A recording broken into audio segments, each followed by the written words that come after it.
Hi everybody. In this session we're going to talk about and demonstrate diatonic triads built on the scale steps and also the triad chord numbering system. This is a really super important concept to know as we move forward as musicians, worship leaders, and music directors. Let's talk about chords. A chord happens when more than one note is played at the same time. A triad chord has pitches in it. And the major triads have the first, third, and fifth step of the scale played together, like this. C is a 1, E is the third step, and G is the fifth step. So to do it, let's do that again. So to create a C major triad, you start on the C, which is the first step, and then count up to the third step, 1, 2, 3, which is an E, and then count up to the fifth step from the bottom again. 1, 2, 3, 4, 5. So we have 1, 3, and 5. That's C, E, G. And then when you play those together, you get a wonderful sounding C chord. Okay, so let's take a look at the this PDF that says Major Diatonic Scales, Triads, and the triad chord numbering system. Now, if we look at the major diatonic scales, triads, and triad chord numbering system page, you'll see that the first triad is called a C. We know that this is a C major triad, but in written music, it's assumed if you just have a letter C on the page, it's a major chord. So we don't have to write C, M-A-J-O-R. We just leave that major off, and when you see C on the page, or if somebody calls out a C chord in the band, teaching a new song or whatever, it's just assumed that it's a major chord. So then for a chord triad starting on the D, use the same method. So looking at the chart, the second chord says D-M. That means D minor. So this is a chord built on the second step of a C major scale. Okay, so here's our D. So in this case, the D becomes our first step. And so we still count up to the third and to the fifth to get that triad. Okay, so let's try that. So here we have D, then we count up to 3. So this is 1, 2, 3. Okay, now we've got that, the first and the third. Now we add the fifth.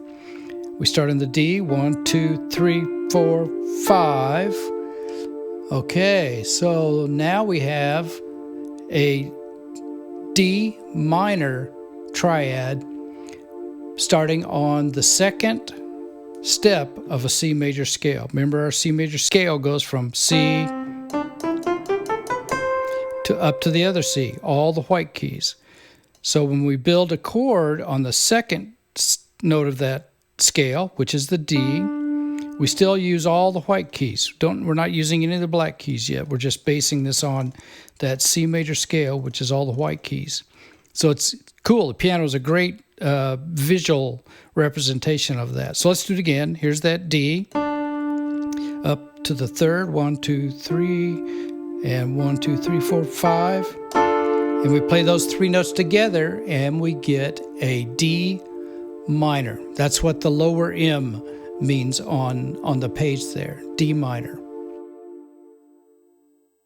Once again, on the page, you see that D minor, the lowercase m. So when you see a lowercase m, that will always mean minor. That's the abbreviation for minor. Okay, we'll explain more about that later in future sessions. Now, if you look at the written example again, you'll see the other 5 chords that are built by the same principle, that same 1, 3, and 5. You have C, D minor.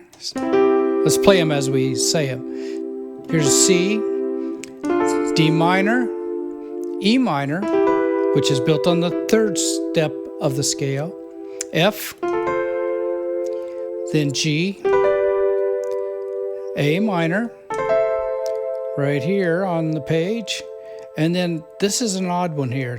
we're using a triad built on the 7th step. So we're counting up again, 1, 2, 3, 4, 5, 6, 7. And then if we keep counting up, we go, if we think of this as 1, 1, 2, 3, and then 1, 2, 3, 4, 5, and we get this chord. Sounds very different than our major chord, like our C chord or our D minor chord. The reason for that, it is a very different chord. This is called a diminished chord. All right? Has a really unique sound. And so let's play them all, just going up the scale in triads, in steps. Okay, here we go. Here's the C, built on the 1 on the first step. D minor, built on the 2nd step. E minor, built on the 3rd step. F, built on the 4th. G, built on the 5th. A minor, built on the 6th. Here's the B diminished again, built on the 7th. And then the 8th would be our octave C. Same triad, just an octave higher. Okay, so now what I'd like you to do is pause the video right here so that you can play those 8 triad chords just like what I just did. So start at the bottom on the C and find the notes above it, the 1, 3, and the 5, and then go to the next note, the D. Do that again, do that like I did, and then just keep going on up till you get to the octave C at the top. Okay? You can go as slow as you like, but I'd like you to get used to what those chords sound like. Okay, go ahead and pause the video now and try that. How did you do? I bet you did great. Let's play those triads one more time, and let's just listen to them.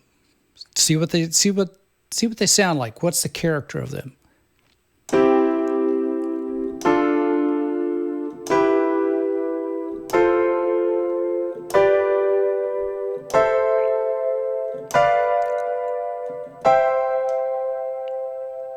All right. You notice there's some similarities here and there, and some kind of unusual. Again, that B diminished is a very unusual chord combined with the other chords in that scale.